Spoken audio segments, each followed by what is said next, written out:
Voilà, aussitôt dit, aussitôt fait. Bonsoir à toutes et à tous. Je m'appelle Paul Boueffard, je suis ingénieur chargé d'études à l'Agence parisienne du climat et en tant qu'animateur de cet événement, je vous remercie de vous être connectés si nombreux ce soir pour le dernier Café Climat de l'année 2020. Ce soir, nous allons parler des perspectives de l'énergie solaire à Paris et je suis fier de vous présenter un panel riche et très complémentaire composé d'élus, d'experts techniques, d'opérationnels et de citoyens engagés. Pour faciliter les échanges, nous avons décidé de faire une table ronde et avec pour illustration les dessins numériques de Tommy Dessine qui apparaîtront sur votre écran périodiquement pendant les interventions. Petit détail technique, si vous avez des questions ou vous souhaitez rebondir sur les échanges, vous pouvez utiliser le chat et les intervenants ainsi que l'équipe APC s'organisera au mieux pour répondre à vos questions. Je laisse sans plus tarder la parole à Cécile Gruber, directrice des transitions de l'Agence parisienne du climat, pour introduire cet événement. Cécile, à toi. Merci Paul, bonsoir à tous et bienvenue à ce café sur les perspectives du solaire à Paris. Alors pour rappeler juste quelques mots sur l'agence, pour ceux qui ne connaissent pas, l'Agence parisienne du climat, c'est une association qui a été créée à l'initiative de la ville de Paris avec un enjeu, c'est d'accompagner toute la mobilisation des acteurs du territoire, entreprises, citoyens, institutionnels, collectivités, pour réussir la mise en œuvre opérationnelle du plan climat de la ville de Paris. Et on travaille alors sur trois axes en particulier. D'une part, un axe d'information, de décryptage des politiques publiques climat-énergie pour les acteurs du territoire et de mise à disposition des données climatiques pour pouvoir comprendre l'évolution du changement climatique aujourd'hui et savoir comment s'y adapter parce que c'est aussi un enjeu important.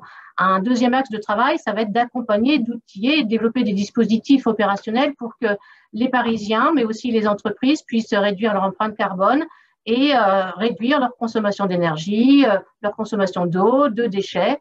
Et puis, en particulier, l'Agence parisienne du climat, c'est le guichet unique d'information, de conseils sur la rénovation énergétique de la copropriété à Paris. Donc, c'est un enjeu très important, le bâtiment, le plus gros consommateur d'énergie sur le territoire. Et donc, on accompagne les 43 000 copros parisiennes. Aujourd'hui, il y a 3 000 copropriétés qui sont inscrites sur le dispositif CoachCopro et dont certaines ont équipé leur immeuble de panneaux solaires. On va voir ça après. Alors, l'Agence parisienne du climat organise à peu près 2 événements et 2 ateliers par semaine. Donc, c'est une activité extrêmement riche. Vous pouvez voir ce qui suivre ces événements et participer sur notre agenda. Et dans le cadre de toutes ces animations, ces décryptages, on a ce cycle de café climat. Donc, ce soir, c'est le café climat sur le solaire, dont l'enjeu, en fait, c'est de pouvoir aborder un des chantiers du plan climat de la ville de Paris en invitant des experts de la ville et à l'extérieur pour à la fois avoir un regard sur d'où on en est, sur l'état de lieu, et puis surtout, dans une logique constructive, de pouvoir identifier les solutions ou les leviers d'action pour avancer sur les objectifs du plan climat. Alors, ce soir, on a choisi de travailler sur le solaire. Le solaire à Paris, en tout cas, les énergies renouvelables, c'est un objectif ambitieux de la ville de Paris.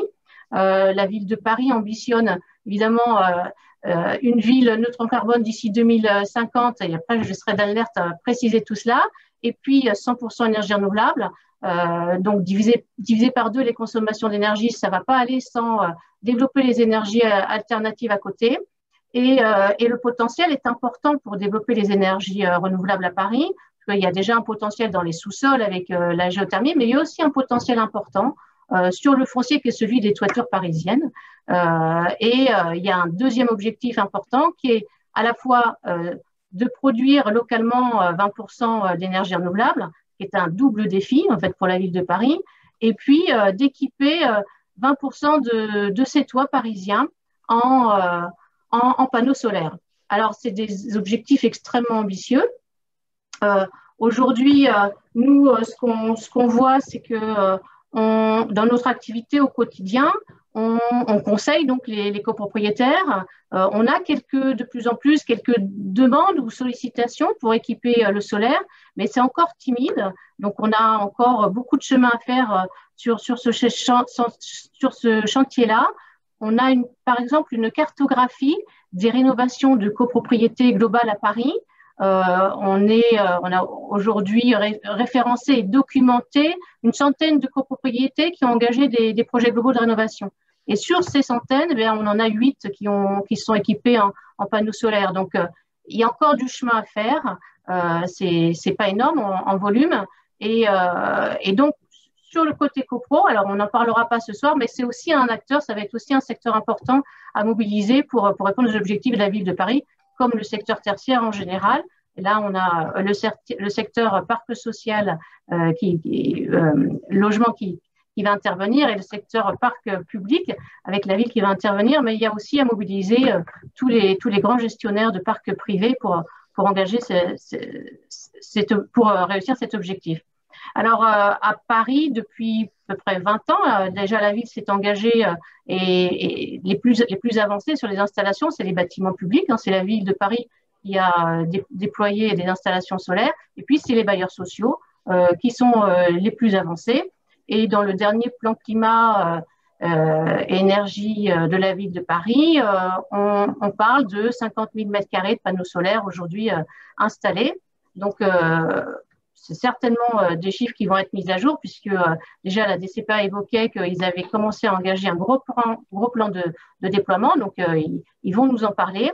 Malgré tout, ce qu'on voit, c'est qu'on n'est quand même pas vraiment, voilà, on n'a pas atteint les objectifs qui sont fixés, on est encore loin de la trajectoire. Et donc, avant de repasser la parole à Paul qui anime cette table ronde, je vais me tourner vers Dan Lert, qui est adjoint à la transition écologique, au plan climat de la ville de Paris, à l'eau, à l'énergie. Je crois que je suis correcte là. Voilà, reprends-moi Dan Lert si je me trompe. Et donc, je vais te poser des questions pour introduire cette table ronde. Comment on peut se rapprocher de ces objectifs extrêmement ambitieux et comment on peut redonner aussi confiance aux maîtres d'ouvrage, aux maîtres d'ouvrage publics, aux maîtres d'ouvrage privés, aux particuliers qui peut-être ont pu être un peu échaudés ces 10 dernières années avec un contexte qui n'était pas facile pour développer le solaire, sachant que pourtant le potentiel solaire, il est bien là à Paris, puisqu'on a à peu près 2000 heures d'ensoleillement par an, et que donc on a des toits importants, une densité urbaine importante, donc des possibilités de développer un réseau solaire à Paris. Et moi, je te laisse tout de suite la parole, Dan. C'est à toi. Merci, merci Cécile, merci Paul. Je suis ravi d'être avec vous pour ce dernier café climat de l'année 2020, organisé par l'APC, l'Agence parisienne du climat. Cécile, tu as parfaitement présenté mes délégations, mes nouvelles délégations, puisque je suis nouvellement adjoint à la maire de Paris depuis le mois de juillet. Et j'interviens dans ce cadre pour votre café climat. Je suis très heureux de participer à ce moment d'échange sur ce sujet qui nous est cher ici à Paris, le développement des énergies renouvelables, dans lequel le solaire tient un rôle stratégique. En guise d'introduction, je voulais rappeler, mais tu l'as fait, Cécile, aussi, d'une certaine manière. Je souhaitais vous exposer les objectifs que s'est fixé la ville de Paris en adoptant son plan climat en 2018, à l'unanimité d'ailleurs du Conseil de Paris, ce qui est important pour développer cette filière. En 2030, nous sommes fixés comme objectif 45% d'ENR, d'énergie renouvelable dans la consommation territoriale, dont 10% produite localement. Et en 2050, nous sommes sur un objectif de 100% d'ENR dans la consommation territoriale, dont 20% produite localement. Actuellement, les données 2019 concernant le pourcentage d'ENR dans la consommation est d'environ 20%. Ce qui nécessite et ce qui définit un effort global à faire qui n'est pas négligeable pour rester sur notre trajectoire commune qui est définie par le plan climat parisien. En ce qui concerne la filière solaire, pour vous donner un ordre de grandeur, mais Cécile, tu l'as fait aussi, il y a actuellement à Paris environ 76 000 carrés de panneaux solaires, 76 000 mètres carrés, pardon. répartis principalement sur les équipements publics, les bâtiments publics, les équipements municipaux, mais également installés chez les bailleurs sociaux, sur des bâtiments de logements sociaux et certains bâtiments privés qui commencent à installer un certain nombre d'installations solaires. Toutes ces installations participent à l'accroissement des ENR parisiennes, mais il faut reconnaître que pour l'instant, c'est limité et il nous paraît essentiel, et c'est la feuille de route que m'a confiée la maire de Paris, de changer d'échelle et d'accélérer le développement des ENR à Paris. Accélérer d'ailleurs de manière globale nos politiques de transition écologique pour rester sur la trajectoire définie après l'accord de Paris sur le climat et atteindre les objectifs dans ce cadre. Je suis persuadé que nous sommes en phase avec ces objectifs et que de nombreux acteurs sont engagés ou le seront prochainement aux côtés de la ville de Paris afin de contribuer à notre objectif, à notre politique de transition énergétique.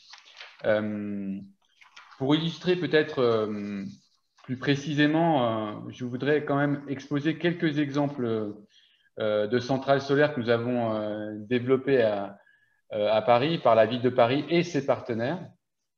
Des exemples seront donnés dans la suite du Café Climat avec des acteurs engagés sur cette question, mais peut-être déjà quelques exemples de centrales solaires photovoltaïques dans Paris, installation municipale, la Alpajol, 3500 m² dans le 18e, le stade Jean-Bouin, 2800 m² dans le 16e, le stade Jules Ladoumec dans le 19e, 1500 m², et plusieurs centrales citoyennes avec notre partenaire, la coopérative solaire citoyenne Enercitif, liée au projet qui a été lancé dans le cadre d'un budget participatif parisien, les quartiers populaires à énergie positive, QPEP dans le jargon municipal. Et puis, deux autres exemples qui sont cette fois-ci hors de Paris, mais proches de Paris, de centrales solaires. Le réservoir de l'Aïle-et-Rose, donc une installation sur des équipements de la régie municipale Hauts-de-Paris, une des deux premières centrales solaires en Île-de-France, 12 000 m², donc une surface assez importante. On peut également consulter le cadastre solaire qui a été réalisé par l'APUR, qui recense sur notre territoire le potentiel solaire des bâtiments et qui apporte une vision peut-être plus globale sur le potentiel et l'opportunité d'installation de centrales solaires sur le territoire parisien. Ce potentiel solaire parisien, il est conséquent, comme cela a été indiqué par Cécile, et nous avons, nous avons conscience de notre, pas de notre obligation, mais en tout cas de notre devoir de nous mobiliser sur cette question. Pour finir et pour aller très vite à ma conclusion, afin de laisser la parole aux autres interlocuteurs sur le Café Climat, je voudrais partager avec vous quelques perspectives sur lesquelles nous travaillons au sein de la ville de Paris. Première perspective qui concerne le réseau de chaleur urbain, qui va poursuivre son évolution et son développement sur le territoire parisien. Notamment donc ce réseau de chaleur qui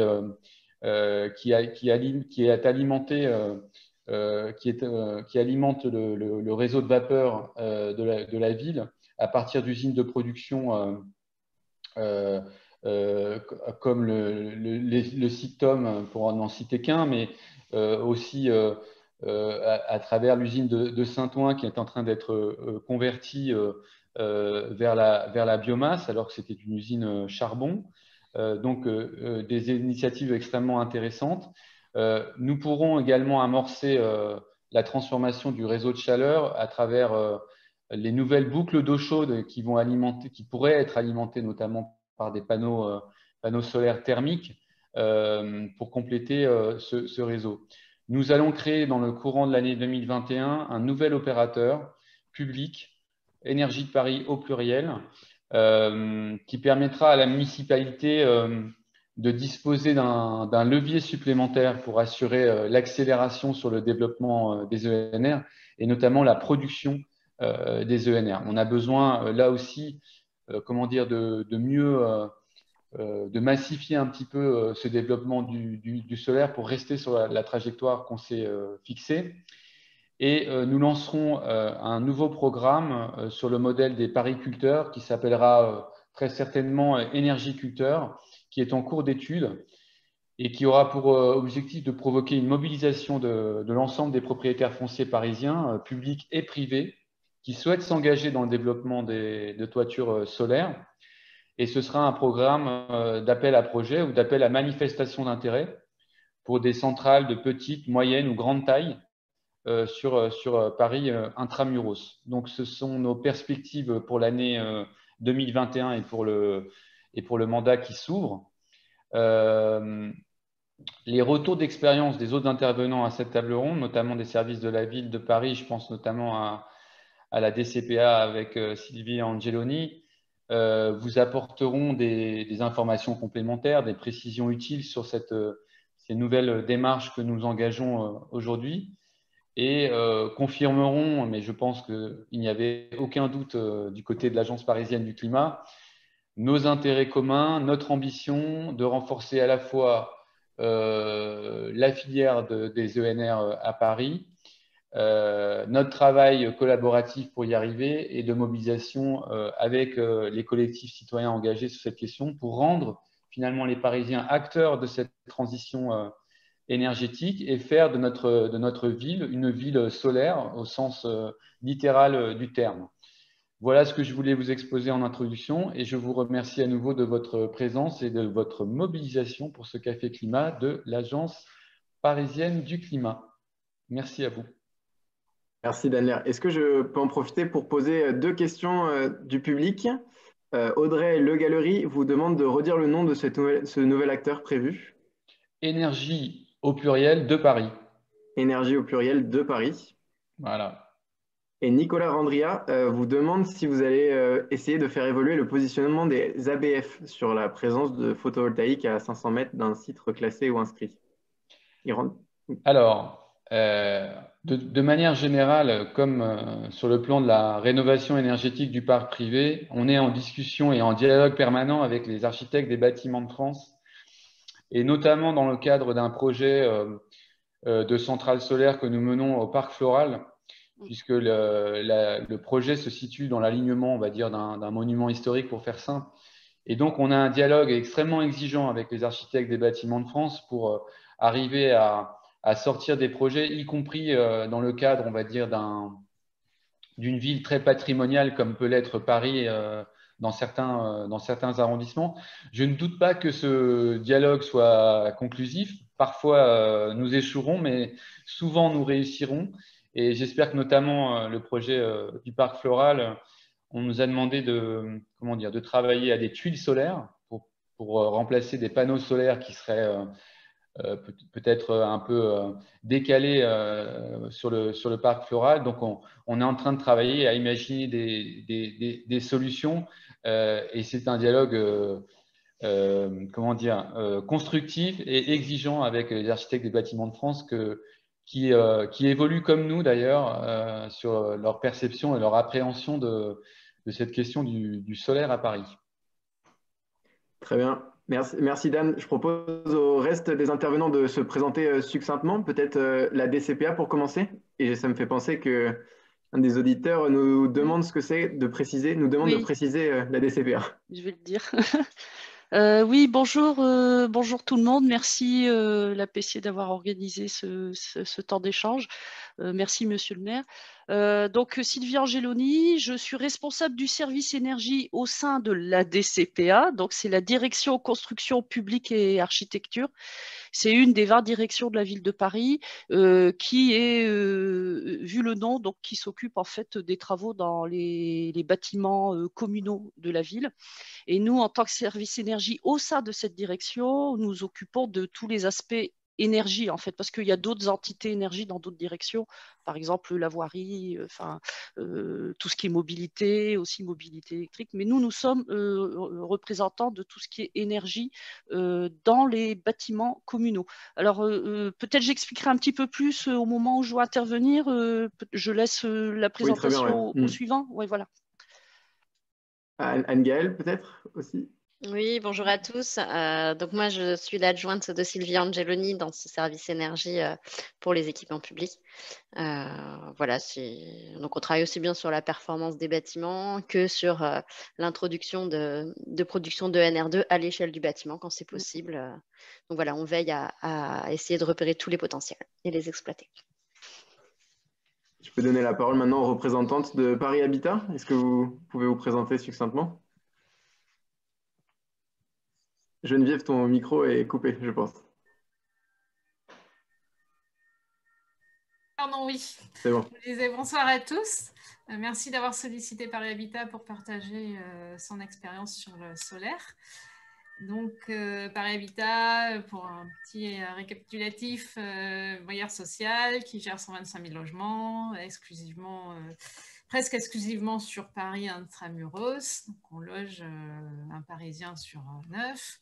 Et donc, moi, je travaille au service Habitat Durable, et en particulier sur la thématique énergétique. Donc, notre certification ISO 50001, le suivi des rénovations et de la construction neuve sur le volet performance énergétique, et aussi, bien sûr, le volet énergie renouvelable.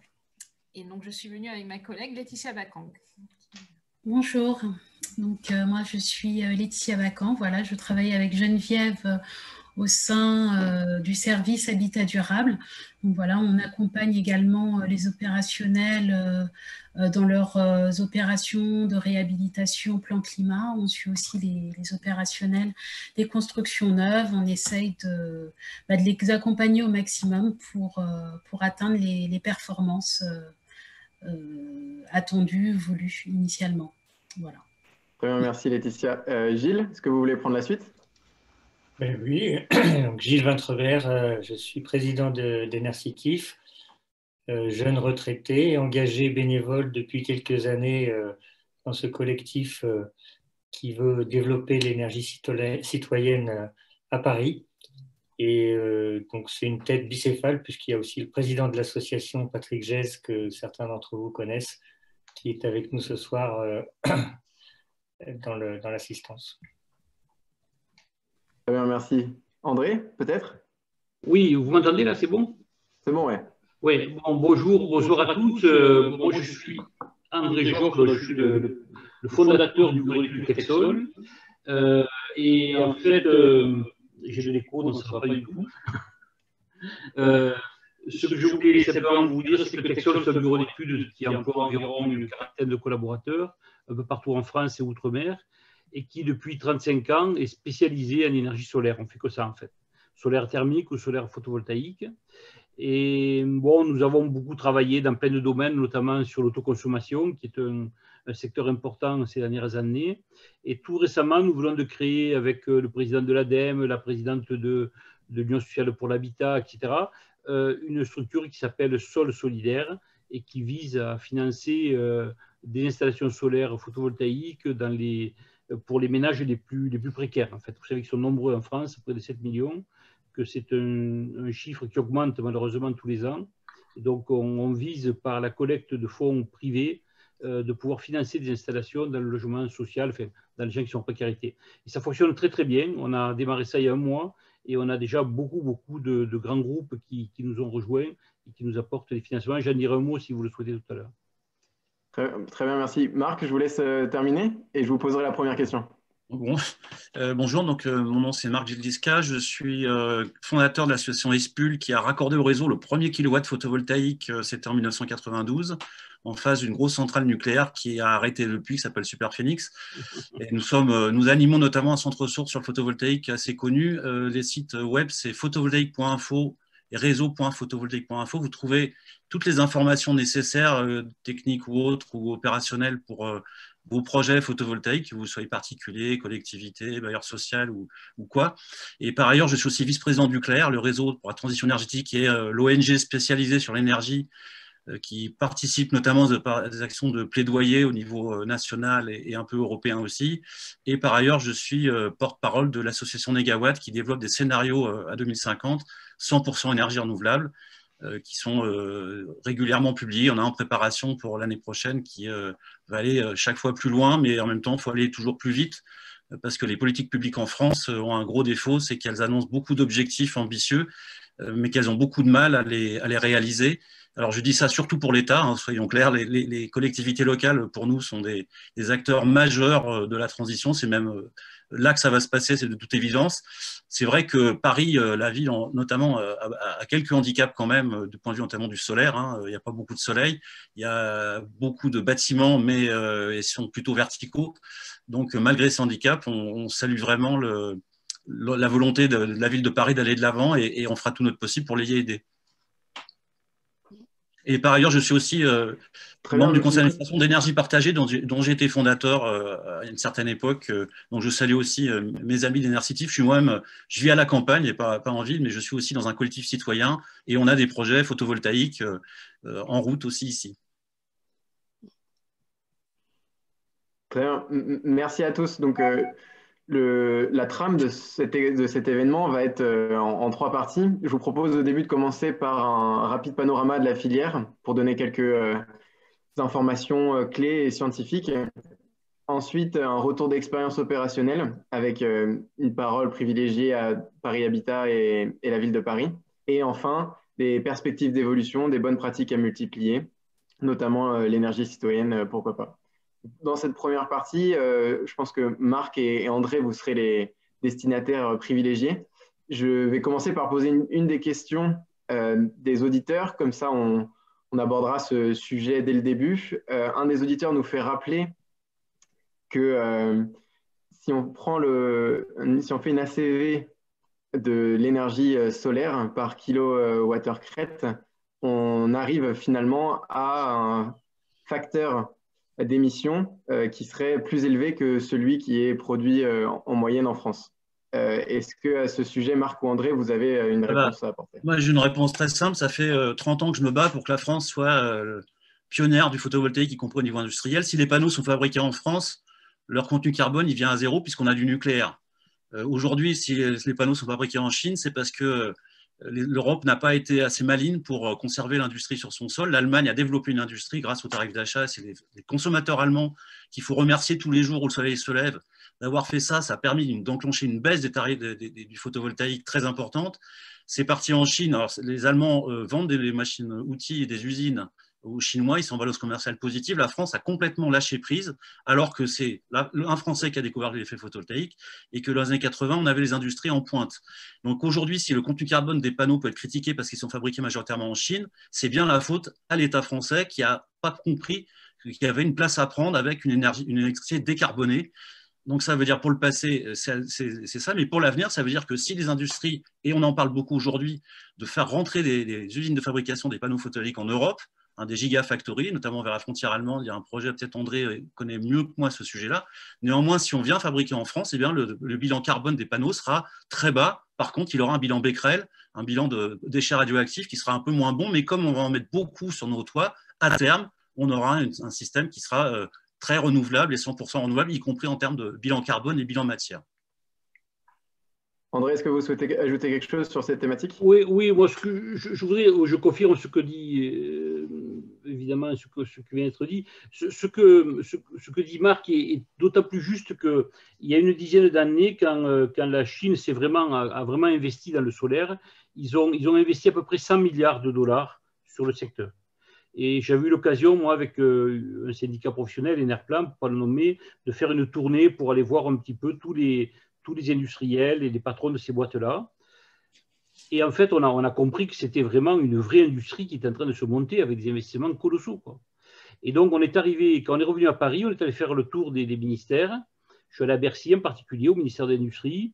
Bon, là, on m'a dit, écoutez, votre affaire, là, le solaire, nous, on considère qu'ils en seront pour leurs frais. Le solaire ne restera jamais qu'un gadget. Voilà ce qu'on m'avait dit. Alors, je suis allé à l'Élysée, finalement, où il y avait un dénommé Jean Castex, que je connaissais un peu, qui était conseiller du président. Et donc, j'ai rencontré le conseiller énergie hein, énergie et industrie. Et alors, il m'a dit, écoutez, ce n'est pas compliqué. Chaque fois que le solaire gagne 1 point de part de marché, EDF perd 250 millions de chiffre d'affaires. Alors, il me dit, vous voyez ce que je veux dire? Ben, j'ai dit, oui, je vois très bien qu'on n'aura jamais d'industrie en France. Il me dit, c'est ça mon problème. Et pour la petite histoire, ce bonhomme, je l'ai retrouvé quelques années plus tard, il était chez Montebourg et il plaidait sur une tribune pour faire venir des entreprises en France. Alors, je lui ai rappelé quand même très gentiment qu'on aurait eu l'occasion de faire des choses parce que, comme le disait Marc, effectivement, on avait des entreprises qui étaient dans le top 10, il ne faut pas l'oublier, et qui ne demandaient qu'à se développer. Et il y avait des investisseurs qui étaient prêts à mettre de l'argent dans ces entreprises pour peu qu'il y ait la confiance de l'État. Là, le problème, c'est que vous voyez, on fixe des objectifs, on ne les atteint pas. Comment voulez-vous travailler quand vous montez une entreprise, que vous devez répondre à des appels d'offres tous les 3 mois? Enfin, on ne construit pas une industrie avec une loterie, quoi. Ça n'existe pas, ça. Donc, on a vraiment eu ce désamour, je dirais, de la technostructure française pour l'industrie du solaire. Et aujourd'hui, ben, on nous dit qu'il faut rattraper le retard. Alors, bon, on va essayer de le rattraper. Il y a plusieurs projets d'entreprises industrielles en France qui sont en cours d'examen. Ce n'est pas sûr qu'on gagne, hein, parce qu'il y a d'autres pays européens qui sont sur le coup et ils ont quand même quelques avantages à faire valoir. Mais effectivement, on n'a pas perdu, hein, il faut se battre. Alors, autant je sens une vraie volonté des régions, etc., à s'engager dans ce genre de projet, autant je sens qu'on est un peu petit bras au niveau de... Vous voyez, quand vous dites à quelqu'un, bon, c'était le cas de Tesla, par exemple. Tesla, quand ils ont examiné la France, hein, ils sont allés à Berlin, mais vous savez, ils auraient préféré venir, je ne sais pas, sur la Côte d'Azur, en Occitanie ou un truc comme ça, un endroit qui ressemble à la Californie, par exemple. Bon. Et en fait, qu'est-ce qu'on leur a proposé? Fessenheim. Bon, c'est pas très excitant, quoi. Hein, je veux dire, bon, voilà. Donc, ils sont allés à Berlin et ils sont allés à Berlin surtout parce que très rapidement, en quelques semaines, ils ont pu commencer le chantier, alors qu'en France, ça aurait demandé 2 ans d'études préalables avant de pouvoir commencer. Voilà. Merci à vous deux. Maintenant, c'est vrai que c'est très dur de faire un événement sur le solaire sans aborder le nucléaire. Donc maintenant qu'on a parlé de ça dès le début, on va pouvoir passer à la suite. Vous qui avez un peu de recul, puisque vous êtes parmi les pionniers du solaire en France, si avec votre expérience, vous regardez en arrière, quelles sont selon vous les 2 évolutions réglementaires qui ont le plus impacté les acteurs du solaire en France? Marc, peut-être, si vous voulez commencer. De toute évidence, c'est le tarif d'achat, mais le tarif d'achat, il n'est pas tombé de la planète Mars, hein. Ça a été théorisé par des gens que je connais qui sont très âgés maintenant et j'espère les revoir prochainement, des Danois et des Allemands qui avaient imaginé ce système très vertueux. À l'époque, le photovoltaïque coûtait vraiment très très cher, hein. C'était réservé à la conquête spatiale.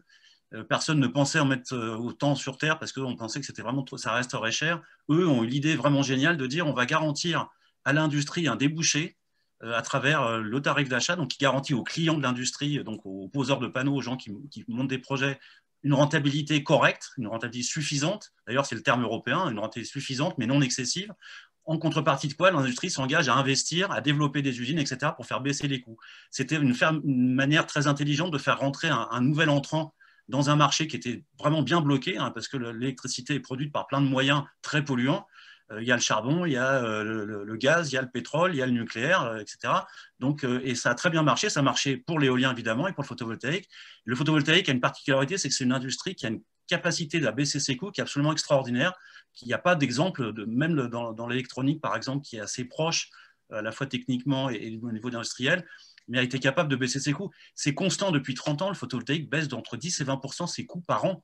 Donc aujourd'hui, c'est très peu cher et ça va continuer à baisser du reste, hein. La capacité de baisse des coûts n'est pas du tout finie. Et donc, mais ce qui est extraordinaire, c'est que des gens à cette époque-là, il y a une bonne trentaine d'années, voire plus, 40 ans, ont imaginé cet avenir-là duquel aujourd'hui on peut parler, qui nous permet aujourd'hui de parler de ces projets. Voilà, donc c'est ça. Et la France a, alors pour des raisons historiques qui seraient longues à expliquer, mais conjoncturelles, en fait, les tarifs d'achat sont venus en France avant l'Allemagne, mais le résultat, il y a eu par contre à l'inverse une politique complètement erratique de la part de l'État, avec des tarifs trop élevés, puis après on a fait un moratoire, et puis on fait des réglementations, on a les ABF, enfin on a tout un tas de cailloux dans la chaussure qui nous empêchent d'avancer suffisamment, mais pour moi, clairement, c'est le tarif d'achat. Maintenant, il y a d'autres éléments, et notamment, nous, on se bat beaucoup pour quelque chose qui devrait venir et qui est vraiment essentiel, notamment pour les Parisiens, c'est un tarif modulé par région. Il n'est pas normal du tout qu'on mette en concurrence dans des appels d'offres Lille ou Perpignan, qu'André Joffre connaît bien mieux que moi, où il y a à peu près 2 fois plus de soleil qu'au nord. Et donc, on se bat là-dessus depuis pas mal de temps maintenant. Enfin, quand on dit on, c'est l'ensemble de la communauté photovoltaïque, mais ce serait la deuxième mesure, je pense, qui débloquerait la situation et qui permettrait, notamment à Paris, où il y a une difficulté, il y a un peu moins de soleil qu'ailleurs, et surtout, il y a des coûts aussi qui sont plus importants pour des tas de raisons que vous connaissez mieux que moi. Donc, de différencier les tarifs par région serait vraiment le complément de ça, mais ce n'est pas encore fait. Si je peux illustrer avec votre propos avec un chiffre que j'ai trouvé d'ailleurs dans la tribune du Clerc, sur le dernier appel d'offres de la Creuse, seulement 0,5% de la puissance totale fut allouée à l'Île-de-France, la Normandie et les Hauts-de-France. Oui, alors qu'en Allemagne, la Bavière, qui est le sud de l'Allemagne, a un ensoleillement qui est équivalent à celui de la région parisienne. Donc, ce n'est pas un problème. Le photovoltaïque baisse tellement, il y a tellement de marge de baisse. Vous allez au Danemark, il n'y a jamais eu d'aide publique, il n'y a jamais eu de tarif d'achat au Danemark pour le photovoltaïque. Il y en a eu pour le lien, mais il y en a partout du photovoltaïque. Il y en a autant qu'en Allemagne, alors qu'il n'y a aucune aide. Parce que ce n'est pas le soleil qui compte, ce sont les politiques publiques, c'est le prix de l'électricité aussi. Enfin, il y a tout un tas de paramètres économique et juridique qui fait que ça marche à d'endroits où ça ne marche pas. La France est privilégiée. Elle a un potentiel gigantesque, même au nord de la France, mais on le sous-exploite parce que voilà, on a en face de nous des gens en place, enfin, des industries en place qui ne veulent pas laisser la place. Très bien, merci à vous deux. Je vous propose qu'on passe directement à la deuxième partie de ce Café Climat. Danler et Cécile Gruber nous ont parlé en fait de la surface totale installée sur le territoire parisien, mais il est beaucoup plus difficile d'aller à l'échelle granulaire de la production réelle des capteurs thermiques et des capteurs photovoltaïques. Donc, je vais donner la parole à l'équipe de la DCP1 pour peut-être nous présenter comment est-ce que vous entretenez les installations sur le patrimoine de la ville. Alors, il y avait aussi, pardonne-moi Paul, le sujet de la mise en œuvre. Voilà. Parce que c'est important, en fait, nous, au niveau des services de la ville, on s'inscrit pleinement dans les objectifs du plan climat qui ont été rappelés par Danler. Et en fait, notre rôle, c'est de créer des opportunités. En fait, merci d'ailleurs dans les échanges précédents, j'ai bien noté la baisse des coûts et la modulation des tarifs d'achat. Effectivement, tout cela ne peut être que propice à ensuite avoir des opérations viables économiquement. Et charge à nous, maîtres d'ouvrage, de créer des opportunités d'emplacement pour mettre en place justement ces photovoltaïques ou ce solaire thermique. Alors, en fait, la ville a déjà un parc de photovoltaïque et de solaire thermique. On a à peu près un peu moins de 50 installations de photovoltaïque pour à peu près 10 000 m² de surface installée. Et en solaire thermique, pour ne pas les oublier, on a une quarantaine d'installations. Alors, comment on s'est créé ces opportunités-là? Ce sont en fait nos collègues au sein de la direction. Lorsqu'ils ont des opérations de construction neuve ou des opérations de réhabilitation des bâtiments. Donc, il y a eu des occasions de mettre en place des panneaux photovoltaïques ou du solaire thermique. Et donc, on s'est créé ces occasions-là. Et depuis à peu près 2 ans, puisque je reprends le terme de changement d'échelle de notre maire, Danler ici présent, il nous a parlé de changement d'échelle, impulsé par le plan climat, porté par les élus, enfin, plan climat voté et porté par les élus, c'est comment démultiplier toutes ces opportunités. Et c'est là où, par exemple, on a développé un savoir-faire sur l'opération quartier populaire à énergie positive. Cette opération financée par le budget participatif, vers 2018, ça a démarré vers ces eaux-là. Et l'idée, c'est non pas à l'occasion de construction neuve ou de grosses réhabilitations, de mettre des panneaux photovoltaïques ou du panneau solaire, c'est vraiment de trouver des emplacements appropriés où l'on pourrait mettre des panneaux photovoltaïques. Et c'est important d'expliquer les difficultés dans ce sujet en tant que maître d'ouvrage, parce que créer ces opportunités, ça ne va pas de soi. déjà, il faut trouver des sites qui se prêtent au niveau ensoleillement. Alors, c'est vrai qu'on est plutôt dans la partie nord de la France, mais on a un cadastre solaire, donc on fait des recherches de sites de cette manière. On regarde sur le cadastre solaire, on fait des recherches sur du Google Earth pour voir l'emplacement des toitures. On regarde les effets de masque. On regarde quelle direction gestionnaire gère ce site, parce qu'il faut voir aussi avec nos collègues des autres directions s'il n'y a pas un souci particulier pour capter cette toiture, pour mettre en place des photovoltaïques. Il faut aussi voir l'acceptation de la mise en place de panneaux photovoltaïques par toutes les instances, et notamment les ABF, et Danlert le reprécisait tout à l'heure. Par exemple, typiquement sur le parc floral, on est en discussion constructive avec l'ABF. C'est comme ça que plutôt que de panneaux photovoltaïques, on est parti sur une option de tuiles photovoltaïques. On n'a pas abouti parce qu'au niveau insertion, ils préféraient quand même avoir une insertion encore meilleure, comme c'est des tuiles rouges, ils préféraient avoir des tuiles photovoltaïques rouges qui présentent un rendement moins performant. Donc il y a toutes ces discussions-là que nous, en tant que maître d'ouvrage, on se doit de faire pour ensuite pouvoir offrir ces sites à la concurrence, donc soit par le biais de marchés publics, soit par le biais d'un appel à manifestation d'intérêt tel qu'on l'a fait pour Quartier populaire à énergie positive, qui nous a amené à confier 9 toitures, 9 sites à Enercitif qui est présent et qui tout à l'heure s'exprimera. Alors, parce que ce que l'on constate, en fait, c'est quand même au niveau, vous l'avez dit là précédemment, le coût des panneaux photovoltaïques, le contexte dans lequel on est au niveau de l'Île-de-France, les tarifs d'achat qui ne sont pas modulés, ce qui nous aiderait, font que les opérations sont pas rentables. En fait, Quartier populaire énergie positive, la ville verse une subvention. Le parc floral, on avait fait des calculs de temps de retour sur investissement. C'est des temps de retour qu'on avait estimés à 30 ans. Les offres qui nous sont revenues par les entreprises étaient plus de l'ordre entre 30 et 45 ans. Donc, c'est la réelle volonté du maître d'ouvrage qui fait que l'on arrivera à démultiplier ces sites. Et merci effectivement aux professionnels du sujet de travailler sur la baisse des coûts, sur effectivement faire du teasing pour avoir une modulation des tarifs d'achat pour faire en sorte que ces opérations deviennent plus rentables, entre guillemets. Alors, ça, c'est pour la mise en œuvre, c'est pour la démultiplication des sites que l'on pourrait offrir pour installer des photovoltaïques ou du solaire thermique. Alors, c'est vrai que pour le photovoltaïque, on n'est pas dans le raisonnement encore autoconsommation, ce qui nous permet quand même de regarder, ça nous enlève une difficulté parce qu'autoconsommation, il faut choisir des sites où la production va matcher le plus possible avec la consommation sur place. Le solaire thermique, par contre, on a l'obligation de regarder, il faut que ça matche en fait, les panneaux solaires, il faut qu'on les dédie sur des sites où on a des besoins en eau chaude sanitaire qui correspondent à ce qu'on va installer au niveau des panneaux solaires.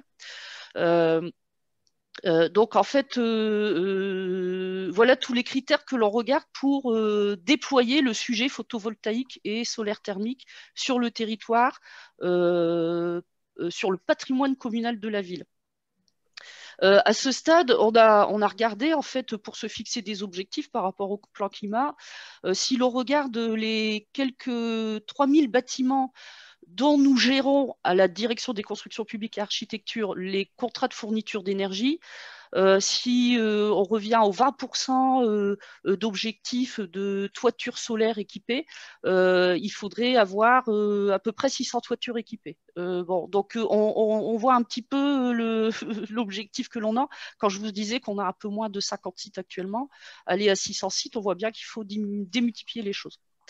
Alors ensuite, ces installations, une fois qu'elles sont installées, alors soit elles sont installées par le biais d'Enercitif, et donc c'est Enercitif qui les installe, qui va les exploiter, qui va d'ailleurs revendre l'électricité, soit ce sont des installations que l'on a mises nous en place, et nous avons mis en place un marché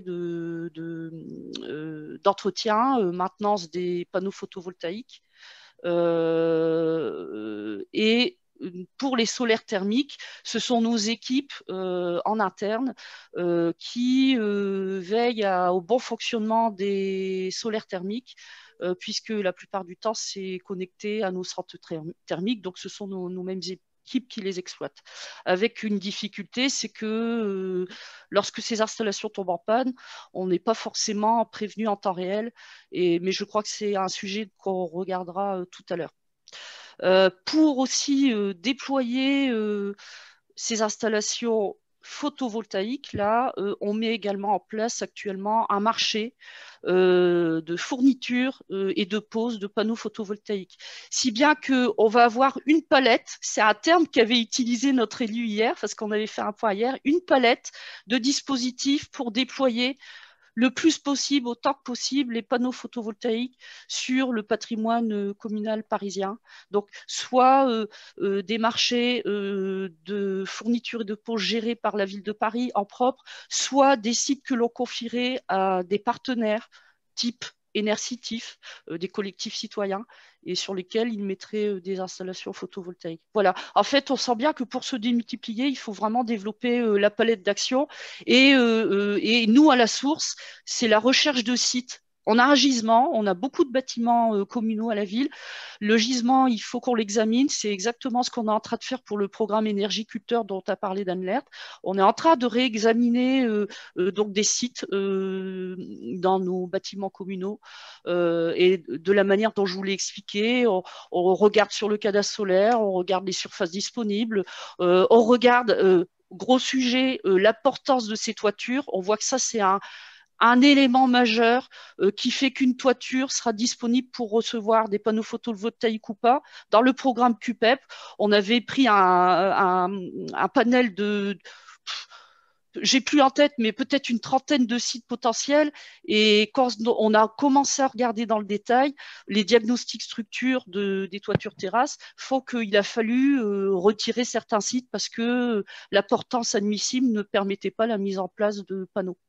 Et on veille aussi à croiser ce programme mise en place de panneaux photovoltaïques avec d'autres programmes que la ville mène, végétalisation, pariculteurs, en veillant à l'inclusion en fait des programmes, c'est-à-dire que nos collègues des parcs et jardins déploient de la végétalisation sur les toitures terrasses. Ils ont besoin de portance d'ailleurs plus importante que nous pour les panneaux photovoltaïques, et donc ils ont des sites qui se réservent. Nous, on a des sites qu'on va capter pour les panneaux photovoltaïques, et on va même avoir des sites en commun où on va coupler de la végétalisation avec du photovoltaïque. Voilà, c'est pour vous expliquer ce foisonnement que l'on est en train de faire au sein de la ville pour démultiplier les opportunités. Voilà. Merci Sylvie. Est-ce que peut-être Paris Habitat pourrait compléter plus donc, sur l'entretien des installations, maintenant que Sylvie nous a parlé de la mise en œuvre? Effectivement, sur la mise en œuvre, nous, on retrouve bien sûr oui, les mêmes problématiques et les mêmes contraintes d'ensoleillement, donc on demande portance, etc. Et un point qui a peut-être pas encore été abordé, mais je pense que tout le monde l'a en tête, c'est aussi dans l'approche, d'avoir un peu une approche négawatt, puisqu'on est en présence d'un monde de négawatt, de se dire il y a la sobriété, l'efficacité et le NR en dernier. Donc, je pense en particulier à notre intervention sur le bâti existant ou nos constructions neuves. C'est très facile pour beaucoup de maîtres d'œuvre de nous dire « Ne vous inquiétez pas, vous allez avoir l'objectif de performance énergétique, on va rajouter des panneaux solaires, du photovoltaïque en particulier, et puis ça rapporte bien avec la conversion des 2,58. Bon. Donc l'idée, c'est toujours de se dire, on essaie d'optimiser l'enveloppe en premier, et ensuite le NR, c'est le petit bonus voilà, pour avoir un mix énergétique plus vertueux. Donc on a très souvent en tête, et c'est aussi le rôle en particulier de notre service à Paris Habitat, de parfois voilà, rappeler certains maîtres d'œuvre à l'ordre pour se dire attention l'enveloppe, ne tartinez pas les ENR, oui, mais ce n'est pas la priorité. On ne commence pas par les ENR, on en parle ensuite. Je peux me permettre d'intervenir à ce stade. C'est vrai que j'ai pas parlé en tant que ville, enfin, puisqu'on est en plein aussi dans la transition énergétique et la sobriété, effectivement. C'est un gros morceau que l'on gère aussi au sein de nos services et au sein de la DCPA. On est à fond sur la sobriété, mais c'est vrai que sur l'aspect photovoltaïque en particulier, il y a une vraie volonté qu'a explicité notre maire ici présent de déployer des opportunités parce que c'est vrai que des opportunités de sites pour déployer du photovoltaïque, indépendamment effectivement de tout le reste de ce qu'on fait sur les bâtiments. Parce que c'est vrai que ça me fait penser que dans des opérations, on a mis du photovoltaïque pour justement dans les calculs, RT 2012, voilà, ça présentait bien, ça rentrait bien dans les calculs.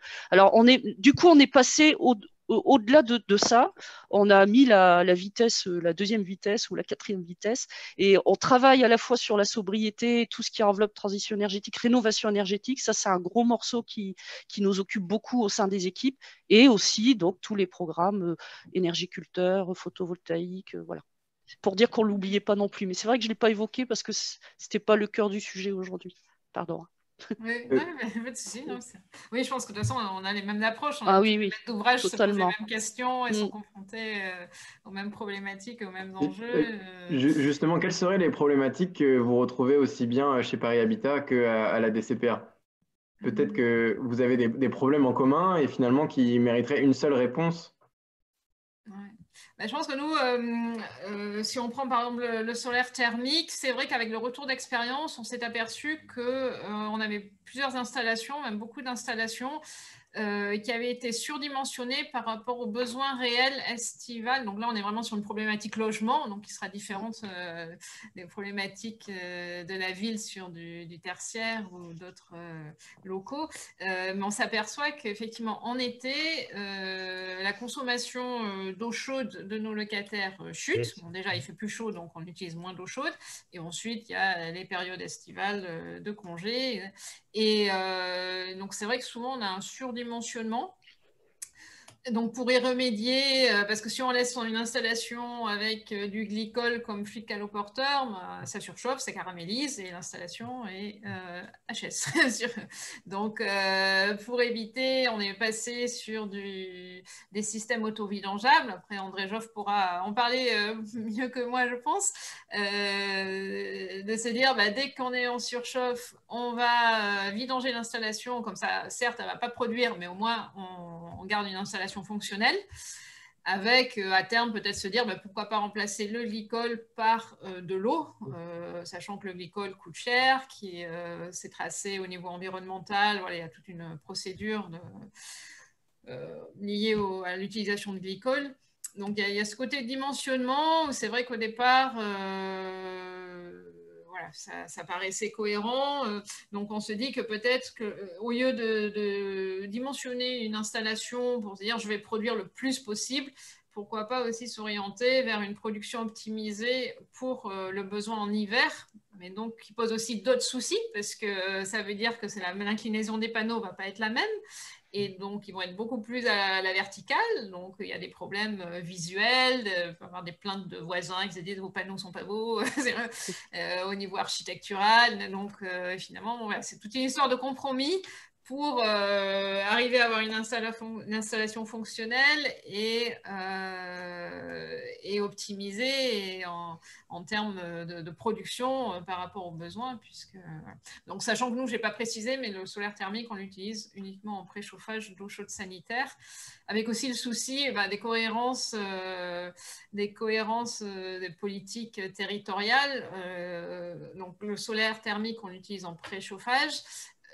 En appoint, on utilise du gaz, on n'utilise pas le réseau de chaleur CPCU, parce que notamment en été, le réseau de chaleur qui tire une partie de son énergie de l'incinération des ordures ménagères et de la biomasse, donc qui sont déjà des énergies renouvelables ou fatales, a besoin d'évacuer cette énergie, puisqu'il n'y a plus de chauffage, il n'y a plus que le poste eau chaude en été. Donc, si en plus, par-dessus, sur notre bâtiment, on vient mettre du solaire, il y a une concurrence entre le solaire et le réseau de chaleur. Donc, nous, ça ne nous paraît pas cohérent comme approche. Donc, c'est vrai que ça limite aussi sur le bâti existant tous nos bâtiments qui sont chauffés grâce au réseau de chaleur de la ville de Paris. Ça ne nous paraît pas cohérent de rajouter du solaire thermique. Donc, il y a tous ces points d'attention. Après, je ne sais pas si Laetitia, ma collègue, tu veux intervenir sur le photovoltaïque, sur les difficultés rencontrées sur le photovoltaïque. Oui, donc le photovoltaïque, nous, on a à peu près une vingtaine d'installations, autour de 3000 m² installés. Donc, les principales difficultés qu'on a eues depuis qu'on installe du photovoltaïque, c'est le raccordement. Donc, les raccordements, enfin, les délais de raccordement sont très longs, avoir vraiment toute la paperasse administrative prend énormément de temps et on en perd au passage. Et voilà, ça, c'est des choses qui ne sont pas tout à fait évidentes à gérer. À l'heure actuelle, toutes nos installations sont raccordées au réseau. Et donc là, effectivement, donc on travaille aussi avec Énercitif pour installer des panneaux solaires dans le 19e. Donc, et on souhaite dans ce projet qu'il y ait un bénéfice locataire, parce que nous, on loge des locataires qui parfois ont une situation précaire. Donc, l'idée, en fait, de cette collaboration, c'est qu'Énercitif, effectivement, on leur alloue une toiture et puis nous, il y a une petite partie de cette production qui sera directement au bénéfice du locataire. C'est vrai que ça sera symbolique, mais ça permet aussi d'engager les études sur l'autoconsommation pour mieux comprendre les freins et aussi dynamiser ce schéma photovoltaïque. Parce qu'à terme, on aimerait bien aussi installer du photovoltaïque directement au bénéfice du locataire pour lutter contre la précarité énergétique aussi, donc de manière individuelle et collective. Voilà. Donc, pour situer un peu les choses. Ah oui, ce que je vais rajouter aussi, donc nous, on n'a pas de contrat de marché d'entretien de nos toitures photovoltaïques. De temps en temps, on passe pour pouvoir nettoyer les panneaux afin d'améliorer le rendement. Il y a un état des lieux qui est fait, donc on fait plutôt de la petite maintenance. Quand il faut changer des fusibles sur les onduleurs, on le fait. Et on n'a pas non plus de télésuivi sur nos installations. Donc ça, c'est assez problématique. Et là, on va dire que c'est un peu notre plan d'action 2020-2021 où on va mettre en place du télésuivi pour mieux suivre notre production solaire. Alors, pour la ville de Paris, je m'y retrouve totalement. Je rajouterais donc par rapport à le volontarisme de la ville, c'est la recherche pour les défis. Hein, on est sur les défis rencontrés ou les difficultés rencontrées. C'est la difficulté à trouver des sites appropriés et la validation des choix à tout niveau, y compris les ABF, pour les reciter. C'est effectivement l'adéquation aux besoins pour le solaire thermique. On a aussi des panneaux surdimensionnés, de la surchauffe. Voilà. Et là, pour le coup, c'est aussi du réchauffage d'eau chaude sanitaire, donc il faut que ce soit bien dimensionné. On a moins la problématique pour les PV, pour l'idée, parce qu'on n'a que 2 sites où on a en autoconsommation pour les photovoltaïques. Donc ces 2 sites-là, on va les examiner, on va les suivre de plus près pour voir comment, par rapport à la consommation sur site, comment ça match. Mais sinon, tout le reste est réinjecté dans le réseau. Et peut-être c'est quelque chose sur lequel l'autoconsommation, y compris collective, c'est des sujets sur lesquels il faut qu'on poursuive le travail. Après, difficulté rencontrée, c'est aussi l'exploitation. Alors, ça a été flagrant sur Pajol, où quand on a on a eu un interlocuteur, un partenaire costaud qui est arrivé, donc c'est Énergie Partagée Tenerife, et on a vu la production des panneaux photovoltaïques de Pajol qui a grimpé. Il y a un onduleur qui ne fonctionnait pas, les panneaux n'avaient pas été nettoyés, ils les ont nettoyés. Enfin voilà, rien que cela fait que l'installation fonctionne mieux. Et on a aussi le problème de remontée de données, effectivement, de production qu'on n'a pas en temps réel et qu'on a des périodicités trop distendues, si bien que parfois on a même des installations qui tombent en panne, on ne le voit pas tout de suite. Si les pannes ne sont pas détectées rapidement, voilà, c'est un problème. Donc là, on sait qu'on a une marge d'amélioration. Et puis pour l'autoconsommation, je voulais dire qu'on a développé une petite expérience. On a le site Jean-Bouin, qui est notre, après Pajol, c'est notre deuxième site le plus important. Et d'ailleurs, on l'a remis en route parce qu'il était tombé en panne. Et on l'a inclus dans un marché circuit court. C'est-à-dire qu'en fait, on a un prestataire à qui on revend l'électricité et il nous achète de l'électricité pour une dizaine de bâtiments de la ville. Et en fait, par ce marché-là, on arrive à dire qu'on a un petit circuit court où notre production est réfléchie par le biais de ce marché sur les 7 bâtiments communaux. En vérité, tout ça va dans le réseau, mais en fait, le marché permet de dire qu'on a un circuit court avec très peu d'intermédiaires.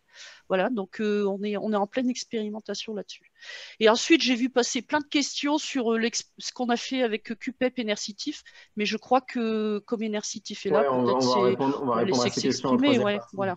Juste pour compléter peut-être cette partie sur le retour d'expérience, j'invite Lionel Mur, représentant Elogiciamp, à prendre la parole. Oui, bonsoir. Bonsoir Lionel. Bonsoir à tous. Oui, effectivement, je voulais juste ajouter un petit élément. Je suis d'accord avec tout ce qui vient d'être dit par la ville de Paris et par Paris Habitat. On a fait l'expérience sur une installation récente photovoltaïque d'avoir un suivi en direct à distance. C'est vrai que c'est un grand confort et une grande qualité pour le suivi de l'installation et ça nous permet de réagir très rapidement quand on a une coupure. Donc, on voit vraiment la différence. Par contre, et c'est là que je voulais en venir, il y a vraiment un problème de coût et de taille des installations. Enercitif en parlera sans doute ensuite. On a 2 projets avec eux et c'est un vrai enjeu.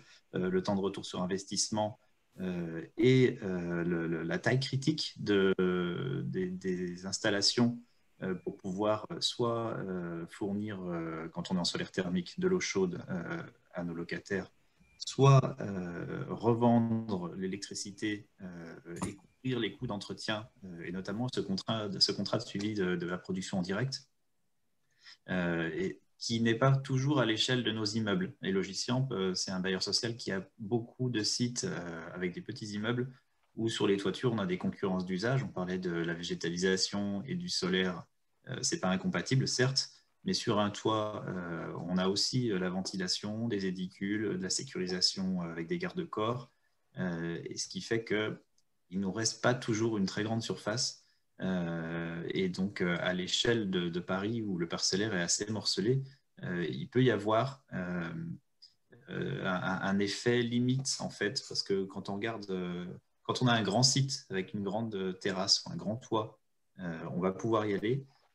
Quand on est dans une rue où le parcellaire est très découpé et finalement on a des toitures qui font 100 ou 200 mètres carrés, tout de suite développer l'installation, ça va être difficile parce qu'à chaque fois il nous faudra l'onduleur, il nous faudra le processus de raccordement, il faudra adapter la colonne montante électrique ou bien le circuit hydraulique quand on est en solaire thermique. Et donc ce facteur limitant de la taille de la toiture est vraiment un sujet qu'il ne faut pas négliger. Merci Lionel. Peut-être avant de passer à la troisième partie et de donner la parole à Gilles de Enercitif, est-ce que Monsieur Joffre, André, vous voulez rebondir sur ce qui a été dit par les représentants des bailleurs sociaux et de la ville de Paris? Oui, je confirme qu'effectivement, les 2 sujets qui ont, notamment pour l'eau chaude, là, qui sont apparus, c'est-à-dire le problème de surchauffe l'été, ont été résolus par l'auto-vidange, effectivement. D'ailleurs, le 18, je crois, on fait un petit webinaire d'1 heure là, pour présenter les solutions pour transformer des installations traditionnelles en installations en auto-vidange. C'est gratuit, vous pouvez venir, ça dure 1 heure et ça vous donne un petit peu les différentes techniques qui sont utilisées. Ça, c'est le premier sujet. Puis le deuxième sujet qui est générique, en fait, qui s'adresse aussi bien au photovoltaïque qu'au thermique, c'est le thé de monitoring, en fait. Et ça, il faut l'adapter, en fait, à chaque besoin. Sur une petite installation, on n'a pas besoin de choses très compliquées. Alors, nous, on a déjà des trucs qui tournent avec il y a des réseaux aujourd'hui qui fonctionnent et qui sont très, très bon marché. Mais vous allez avoir vraiment une révolution avec l'arrivée de la 5G, parce que la 5G, on en parle essentiellement pour les communications, pour la vidéo, etc. Mais ce n'est pas ça, le principal usage de la 5G, ça va être les objets connectés. Et nous avons toute une série de concepts qu'on utilise là, qui permettront d'avoir, je vais simplement vous donner un chiffre, pour avoir une installation qui est connectée en permanence, donc comme de l'Internet, si vous voulez, c'est en continu, avec un site, ça coûtera 1 euro par an. Voilà. Donc, vous voyez que c'est des choses qui vont révolutionner complètement la façon de gérer les installations. On n'aura pas à établir de communication, on sera en communication permanente. Et ça va changer la vie complètement. Donc, nous, vous savez, on a 4 ou 5 personnes qui font que du suivi, hein, c'est important. Et on a des milliers d'installations, aussi bien en photovoltaïque, en thermique, que nous suivons tous les jours, 7 jours sur 7. Je ne dirais pas la nuit, parce qu'heureusement, la nuit, il n'y a pas de soleil, donc il n'y a pas de risque de panne. Mais sinon, nous sommes présents en permanence. Et c'est vrai que c'est un sujet très important. Ce n'est pas la peine de faire des installations très compliquées, parce que, voilà, je pense qu'il faut faire des installations simples, robustes, et qui sont bien suivies. Moi, je dis simplement, une installation, il faut la concevoir simplement, et puis il faut la regarder fonctionner. Et en général, ça suffit. Voilà. Il ne faut pas chercher. Marc, vous vouliez présenter un projet Oui, alors c'est pour dire, c'est un sujet nous, comme on a été les premiers raccordés au réseau du PV, c'est nous qui avons essuyé les premiers les plâtres des pannes. Effectivement, le problème du photovoltaïque, alors je ne parlais pas du solaire thermique, hein, c'est vraiment le domaine que je connais, mais ce n'est pas ma spécialité du tout. Et ben, on a été surpris d'avoir une installation qui était en panne au-dessus de notre toit à l'époque, on était à Villeurbanne. Donc, on a développé une solution de supervision. En fait, je suis assez d'accord avec André, sauf sur un point, la 5G, pour moi, ce n'est pas la sobriété. Ça peut servir. Oui, non, dans le domaine du transfert de données, c'est une grande sobriété. On a déjà aujourd'hui des solutions existantes avec la 4G, même avec la 1G, parce qu'en fait, le nombre de données à transmettre est très faible.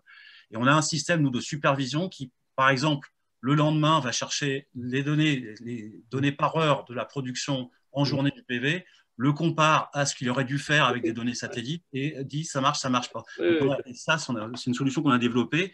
Et on surveille alors, plutôt des parcs, notamment dans le monde public.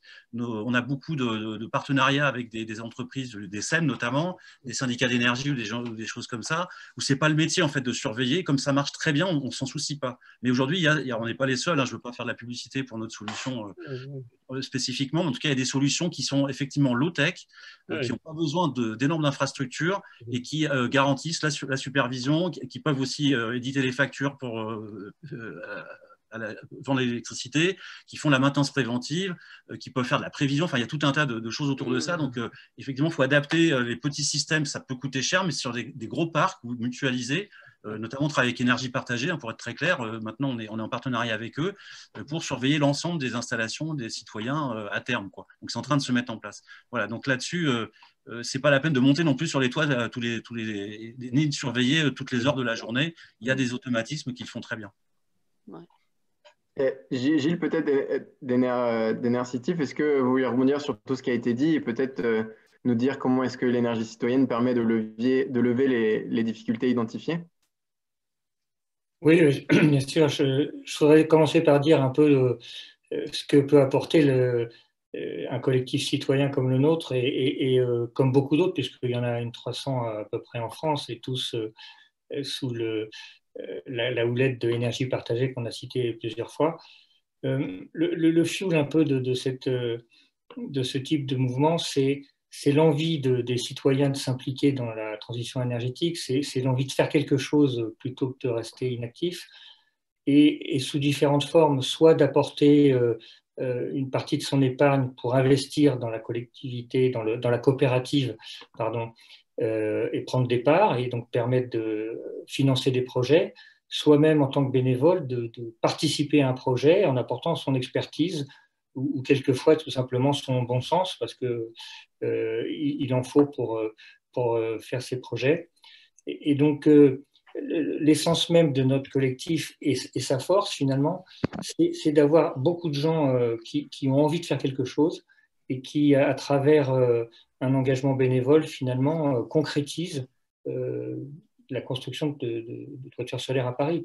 Vous avez dit tout à l'heure qu'on a une quinzaine de centrales qui sont en carnet de commande, si je peux dire, puisqu'on est aussi maître d'ouvrage, donc on doit construire ces centrales, ensuite on va être exploitant, on doit surveiller, comme on l'a dit tout à l'heure, la production de ces centrales.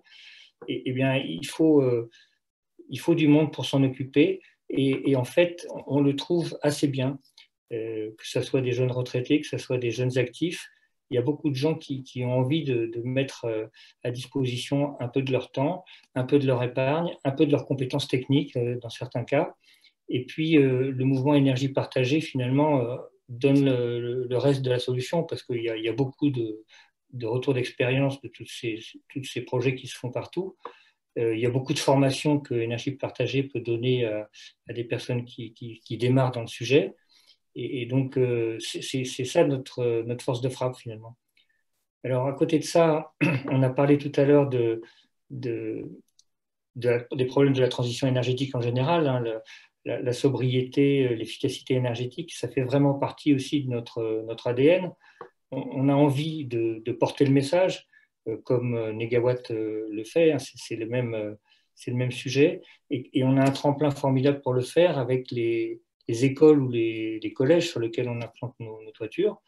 Vous avez tout un public ici qui est des jeunes enfants qui vont être attentifs à ce qui se passe sur leur toit, et on a prévu donc des séances de sensibilisation pour ce public-là, aussi bien pour d'ailleurs les bailleurs sociaux avec lesquels, comme vous l'avez compris, on collabore.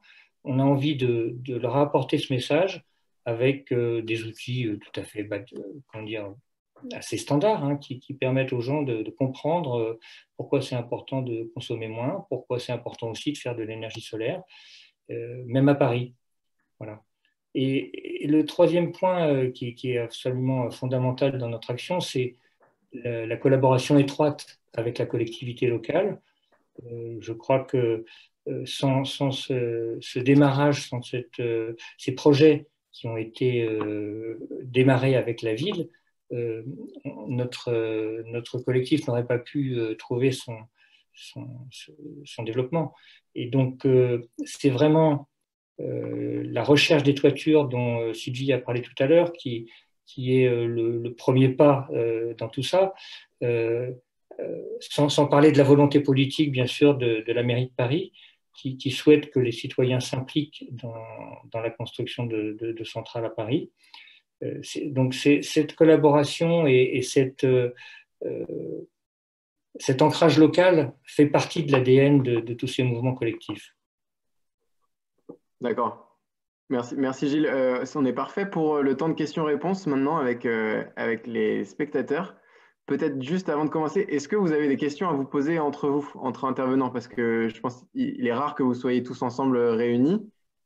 Oui, moi j'en ai une parce que c'est relatif à une question que je vois là dans le déroulement écrit. Il y a quelqu'un qui nous demande qu'est-ce qu'on a utilisé comme technologie, des monos, des polycristalins. Alors moi, à mon niveau, mais peut-être Angel, elle a plus en tête, j'ai pas souvenir qu'on ait nous imposé des types de technologies particulières quand on a lancé des appels d'offres. Je sais que sur le parc floral, par exemple, sur les retours, pour les tuiles noires, on avait des cellules monocristallines. Par contre, quand on a demandé des tuiles rouges, on nous avait proposé des cellules silicium polycristalline. Mais je pense que c'était plutôt dans l'initiative des candidats, et ensuite, nous, on regardait en fait l'efficience de l'ensemble de la réponse. Hein. Je ne me souviens pas avoir imposé ou que la ville ait imposé quoi que ce soit en termes de technologie. Et Nercitif pourra nous dire ce qu'ils ont mis, parce que je ne l'ai plus en tête, mais peut-être, Anne-Gaëlle, toi, tu... Actuellement, sur le parc des 45 installations qu'on a, on a les deux technologies. Hein. Effectivement, on n'avait pas été prescriptif là-dessus, et c'est souvent, je pense, les maîtres d'œuvre qui ont opté pour l'une ou l'autre des technologies. Et pour Gilles, du coup... Oui, pour les toitures que nous faisons en ce moment, c'est essentiellement du monocristallin. Oui, pour la raison qu'en général, ils ont une puissance surfacique un petit peu supérieure. Et comme les toitures sont étroites à Paris, comme quelqu'un d'autre l'a dit, on a intérêt à avoir des panneaux assez puissants. Il y a un exemple particulier sur la toiture qui est au pied de la Tour Eiffel, où les ABF nous ont donné un accord, donc un avis favorable, mais en mettant une condition, qu'on utilise des panneaux full black, comme on appelle, c'est-à-dire qui sont plus noirs que les autres, et de façon à ce que les rectangles qui vont être posés sur la toiture du stade soient les plus intégrés, si vous voulez, dans le paysage. Pour vous dire, je saisis ce que vient de dire Gilles, c'est que sur le parc floral, on n'a pas abouti, ou pas encore, avec l'ABF, on va rester tenace.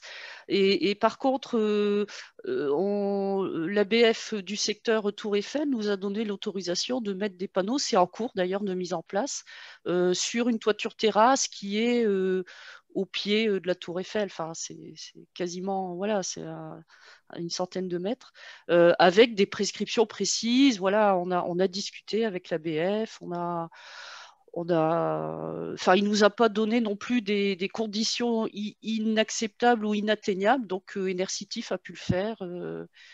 Et voilà, on a une belle toiture qui est en train de se mettre en place.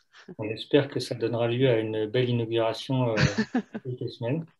Ouais, on espère. Moi, j'aurais une question à poser à Gilles d'Enercitif, parce que, bon, on comprend bien que Enercitif fédère des investisseurs particuliers qui vont acquérir, enfin, participer au capital d'une société qui va acquérir une installation solaire et puis l'exploiter, et se rémunérer donc sur la vente d'énergie.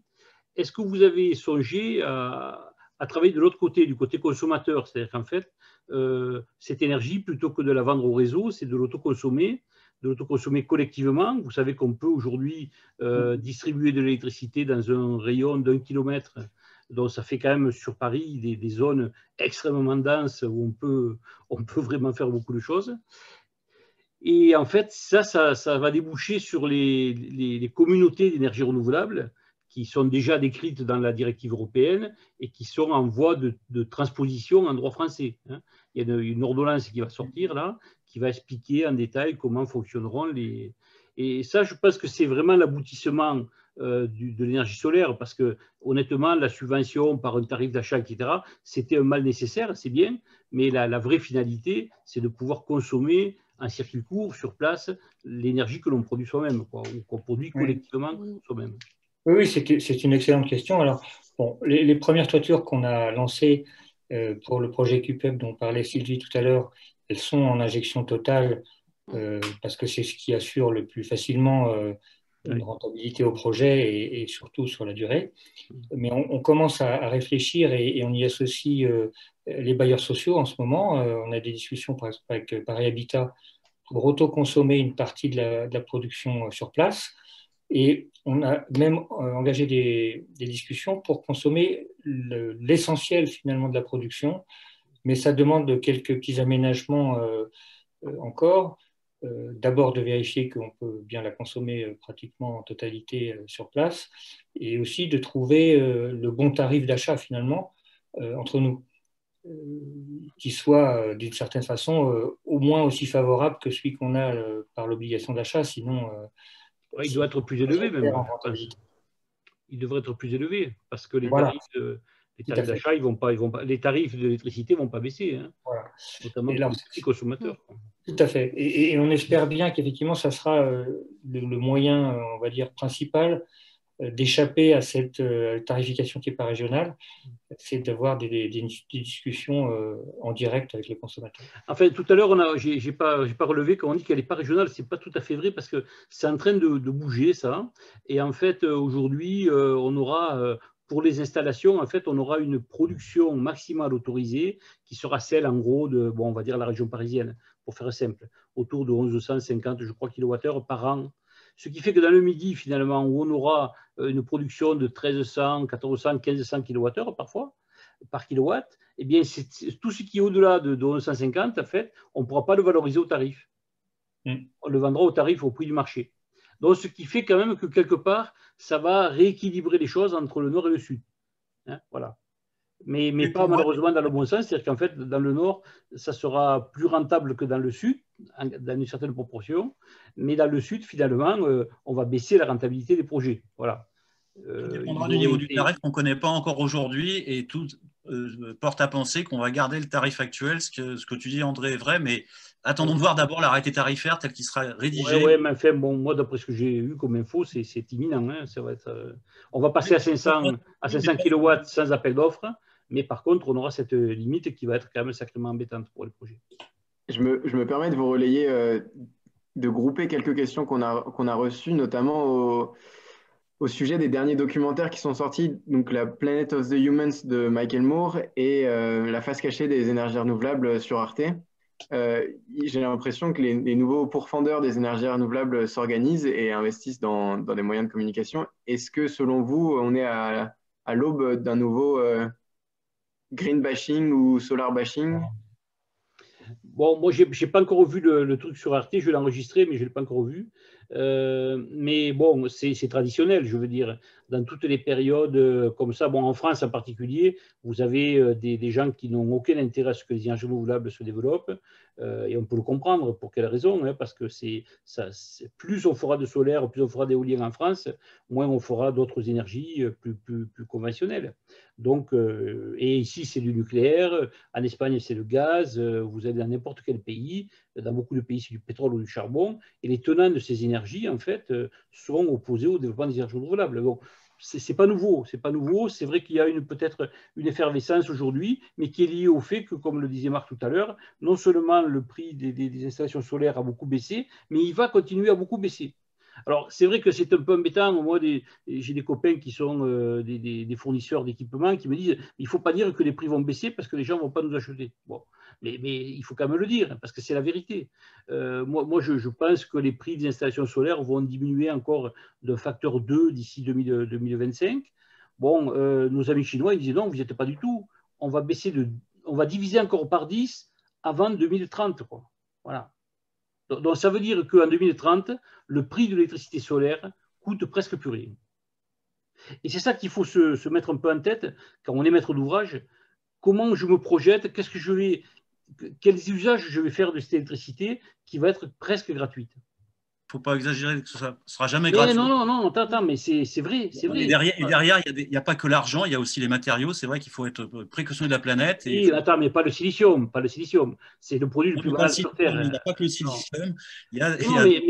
Marc, laissons la parole à Marc. Qu'est-ce que vous pensez de ces documentaires et des critiques qu'on peut recevoir sur le chat même de cet événement? Non, mais je vois bien, mais je suis d'accord avec André. Hein. On a l'habitude, c'est du bashing parce que c'est la résistance au changement. Et en France, on est particulièrement. Mais ceci, le marché français, il est peanuts au niveau mondial. C'est-à-dire que c'est pas avec les petits projets qu'on va faire les bouteilles, quoi. C'est une machine qui s'est mise en route il y a fort longtemps. Encore une fois, les Français ont décidé de sortir du train pour des raisons, à mon avis, absurdes. Enfin, quand je dis les Français, l'État français. Maintenant, les citoyens français, les collectivités, tout le monde a fait le constat et c'est quelque chose qui va continuer, c'est inéluctable. Bon, je pense que le solaire a gagné et de toute façon, on a un argument encore meilleur que celui-là, c'est que le soleil, c'est une centrale thermonucléaire, hein, c'est une centrale de fusion, mais qui n'a pas les inconvénients d'un ITER sur Terre qui ne marchera jamais ou d'un EPR français qui ne marchera jamais. Et celle-là, elle est pour 7 milliards d'années, donc on a le temps de voir venir. Et avec les technologies qu'on a aujourd'hui, c'est peut-être demain, c'est peut-être après-demain, c'est peut-être un petit peu plus longtemps, mais il n'y a aucun doute. Alors, il n'y a pas que le PV, il y a aussi l'éolien pour l'électricité, puis il y a d'autres sources, il ne faut pas non plus être monomaniaque, mais ces énergies renouvelables associées à une démarche de sobriété et d'efficacité, c'est l'avenir de l'humanité dans tout l'ensemble. Et en plus, avec un gros avantage, on ne peut pas faire la guerre avec. On ne sait pas faire une bombe avec un panneau solaire. Donc le nucléaire a servi à ça, et en France notamment. Le nucléaire a d'abord été une industrie militaire, et on a fait l'électricité parce qu'il y avait besoin d'usines qui fabriquent du plutonium, et ça fait de la chaleur, donc on a fait l'électricité. Il faut sortir de ça, et ce n'est pas parce qu'on en a beaucoup en France aujourd'hui. Il ne faut pas les arrêter du jour au lendemain, non plus les centrales nucléaires. Hein. Il y a besoin d'assurer mais il ne faut pas non plus que ça empêche l'avenir de l'humanité, qui est le solaire et les renouvelables.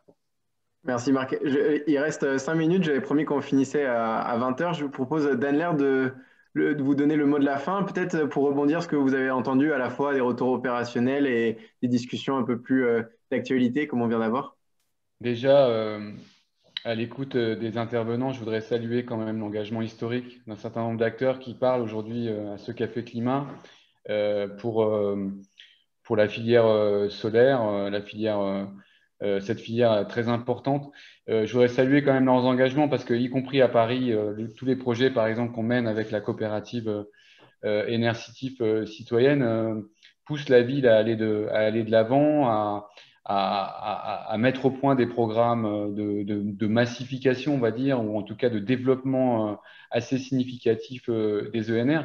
D'ailleurs, sur une question qui a été abordée récemment là, par un des intervenants, on se dirige de plus en plus vers des ENR en circuit court. Et d'ailleurs, ce qu'on fait au stade Jean-Bouin, par exemple, avec cette centrale solaire, sert à alimenter 9 bâtiments municipaux. Et on a le projet de développer des partenariats entre collectivités territoriales pour se revendre de l'énergie renouvelable quand on peut le faire.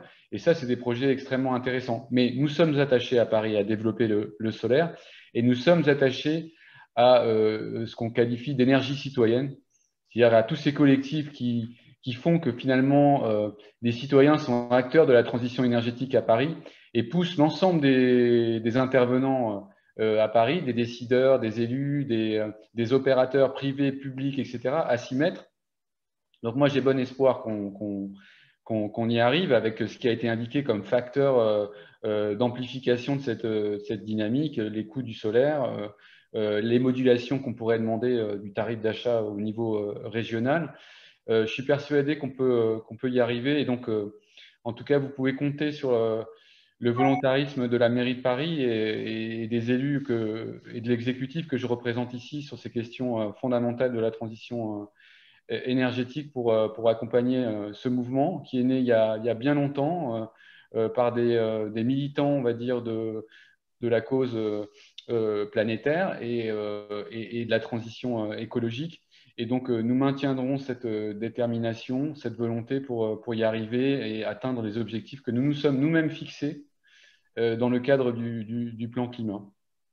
Et peut-être pour finir, je propose une expérience de pensée aux intervenants. Si vous aviez carte blanche, une recommandation à faire à Daneler pour atteindre les objectifs fixés par le plan climat.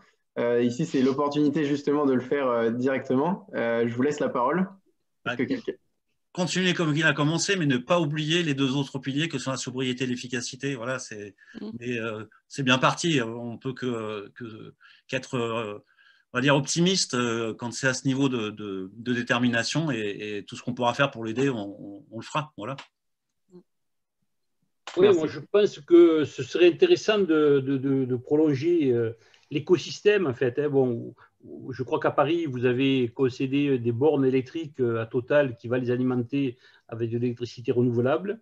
C'est une très très bonne chose, avec des centrales apparemment qui seront en Île-de-France, d'après ce que j'ai compris. Donc c'est très très bien. Mais je pense qu'il faudrait effectivement… Il y a une révolution qui va arriver, c'est le couplage en fait du stockage de la batterie avec le solaire. Et ces choses-là qu'on pouvait espérer à l'horizon de 10 ans, bon, parce que les batteries c'est encore cher et que surtout la disponibilité des produits n'est pas encore bien sur place, eh bien en fait ça va aller beaucoup plus vite parce que la batterie finalement, ça seront les batteries de voitures. Et ça, c'est un couple qui va faire exploser littéralement le marché, peut-être pas à Paris intramuros, mais au moins dans la couronne parisienne, parce que, si vous voulez, c'est un peu du même type que quand Steve Jobs a eu l'idée de mettre dans un même endroit un téléphone et un organiseur. En fait, il a réuni 2 produits qui étaient assez standards, qui étaient matures, et ça a donné le smartphone avec le succès qu'on connaît. Et aujourd'hui, le solaire qui est arrivé à maturité, les batteries qui sont aussi à maturité, bon, ça a démarré les batteries en 72. Hein. Et si on écoute le prix Nobel qui les a inventées précisément, il dit le fait de les mettre ensemble, ça va complètement changer la donne énergétique. Et ça, c'est quelque chose qu'il faut qu'on prenne en compte parce qu'une batterie de voiture, finalement, elle sert pratiquement jamais. 90% du temps, la voiture est arrêtée et donc elle peut servir vraiment de stockage à l'énergie solaire. Voilà. Merci. Peut-être, mesdames, est-ce que vous auriez pour finir une recommandation à faire à Daneler, Sylvie, Laetitia ou Geneviève? Oh, bah, moi, recommandation, juste de dire qu'on est à ses côtés, hein, bien sûr. Et franchement, justement, nous, on sait qu'il y a des potentialités encore à saisir. c'est vrai qu'avec Anne-Gaëlle et puis il y a Thomas Perrineau de chez nous, là, l'histoire des batteries, enfin, moi, il y a le sujet du stockage, justement, qui est une idée sur laquelle je me dis, il faut qu'on travaille là-dessus parce que c'est l'avenir aussi. Voilà, et les échanges sont très intéressants. Je me suis aussi noté la communauté d'énergie renouvelable, autoconsommation collective que André Joffre a évoqué. Voilà, nous, nos échanges là ce soir, ça me permet de recapter encore des idées, de me redonner des certitudes. Voilà, le sujet du stockage, voilà, c'est un sujet je suis contente que vous en ayez parlé parce que c'est quelque chose sur lequel on sait qu'il va falloir qu'on travaille et qu'on capte des potentialités là-dessus. Il y a de l'avenir, je pense. On aura des industriels français en plus. On aura des industriels français. Ah bah oui, ça serait bien. Il y aura un petit peu les enthousiasmes sur la question des batteries, hein. Surtout à Paris. Ouais. Le réseau n'a absolument pas besoin de batteries aujourd'hui. Il y a des vendeurs de batteries qui ont besoin de vendre des batteries, ça c'est sûr. Mais attention quand même, sobriété encore une fois. Non, mais je t'ai dit qu'on prendrait les voitures électriques. Le réseau électrique n'a pas besoin de batteries aujourd'hui, il n'en aura pas besoin demain. En tout cas, pas à des quantités telles qu'on les imagine. Il y a d'autres logiques. C'est trop tard pour en parler, mais attention à ça. Oui, bah on va rester avec ça. Oui, on va pas tout prendre cher, comme ça. C'est pas là où il faut mettre le principal de l'argent, c'est dans la production, parce qu'avant de stocker l'électricité renouvelable, la France est en retard sur ses objectifs.